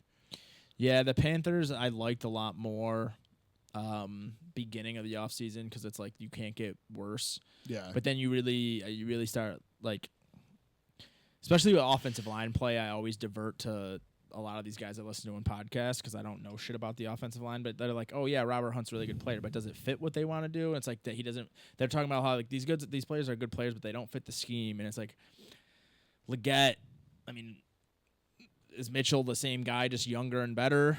Yeah, and they passed on Mitchell for Leggett, and so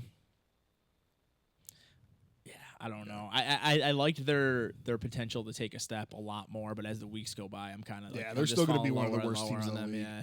and I really I respect the year Baker had and Tampa Bay had, and I'll still pick them to come in second. But it would not surprise me if Baker takes a step back and Tampa's not good. It wouldn't surprise me if Derek Carr outplays Baker and the Saints are better. Like I don't know, the NFC South is just kind of trash. I think the Falcons have by far the best team in the division. If Cousins comes back and is himself.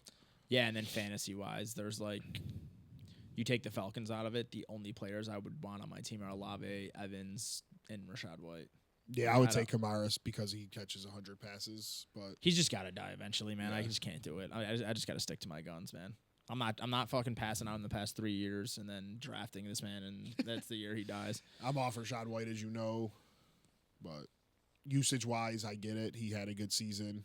He's just. But I was looking at some stats, dude. No, his stats, I forgot what it was. He had some stats like he's horrible. Joe Mixon was bad. Joe Mixon averaged like 3.2 yards a carry or some crazy shit. Yeah, and was but, still the running back like 11 or something. Like, if you have the volume to the point, it hurts guys like Tony Pollard, but Rachaad White and Mixon are just big-bodied enough, I guess, and even to that deal with stat it. that Joe told us, like when a guy gets this many touches the next year, he's never as good. And Did he cross that? I don't know if he crossed it, but he had to be flirting with it. Like he had a lot of touches.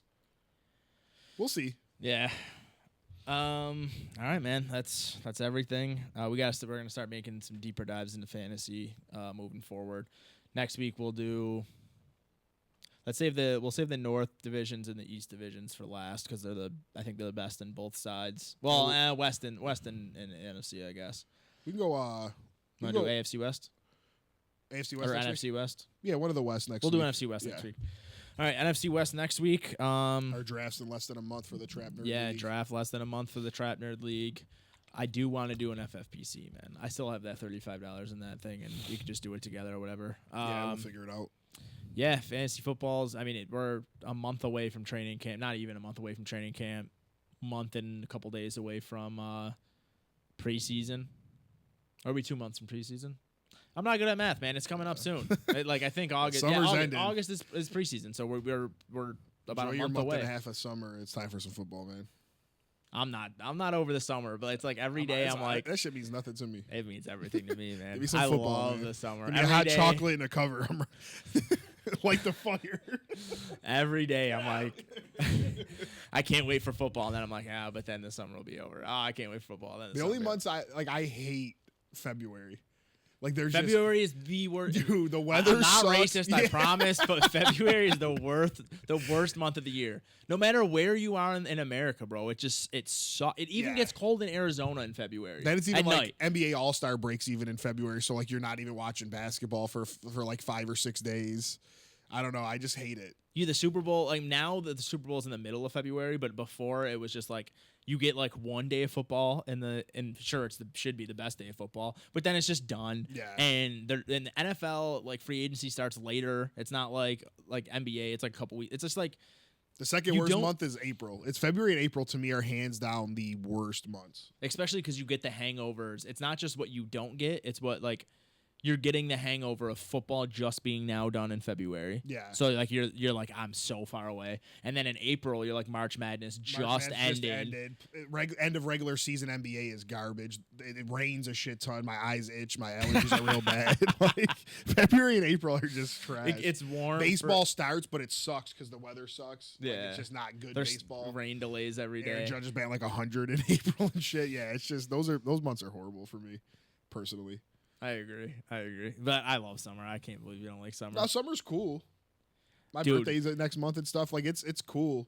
I just love football. The I love fall and I love football. NCAA football comes out.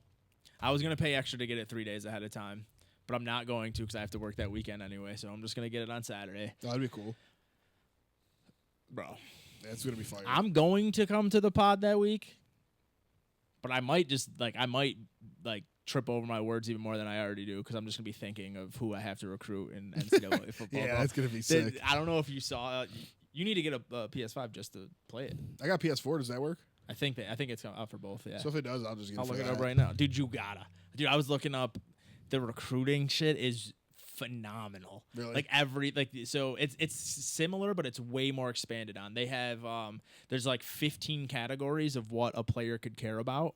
And then there's like a rank on your school from like A to F of wow. what it is. And then there's like, it's going to be so much harder, which is, I like more realistic. Like back in the day, you could get Ball State and you could get a 5-star the year that the Yeah, first my year. cousin had UB like in the ended up getting to the Big Ten, was winning like championships and shit. Dude, you can rebuild all the conferences. You could have up to 12 or 20 schools in every conference. dude. Yeah, it's You gonna can be you can fight. You can start out as a coordinator, and instead of building the program, build yourself, and then get hired by another program, and then build that program. That's what I'm gonna do. I like shit like that. I kind of want to do that, but I have to make ASU. I have to win. Well, if it's realistic, then it's gonna be real tough for you. Shut the fuck up. ASU is the perfect school for that. Where you guys at now? The Big 12? Yeah. That's I at first I still kind of hate the conference realignments or whatever, but it's kind of gonna be sick. So there's like 18 teams in some of these conferences now and shit. The best realignment I think is the Big 12 because it's still very regional outside of a couple schools like West Virginia, and there's a couple other schools who are just out of the way, but it's still very Southwest. Like it's Colorado, Arizona, Texas are most of the teams. Well, Texas is in the SEC now. Not Texas. Oh, not, Texas Tech. Yeah, and shit, Texas Tech, and then Houston I think is Yeah, in the Big 12. So like it's still at least regional, and you can at least build real rivalries off that. SEC's solid too, though. Getting Texas and Oklahoma over there. To me, I'm not against that, but I think if you're gonna add schools, you should send schools. Like get out to give your bottom tier to someone else. Like send send Kentucky and Vanderbilt to the ACC. Send Vanderbilt to the MAC. Those boys. Where's suck. Vanderbilt at? They're in that's Nashville. Yeah, send them to the ACC. But just send them to the MAC. They suck. Our whole life they've I never like, been good. But I like regional. I do too. But how can they rivalries. never be good ever?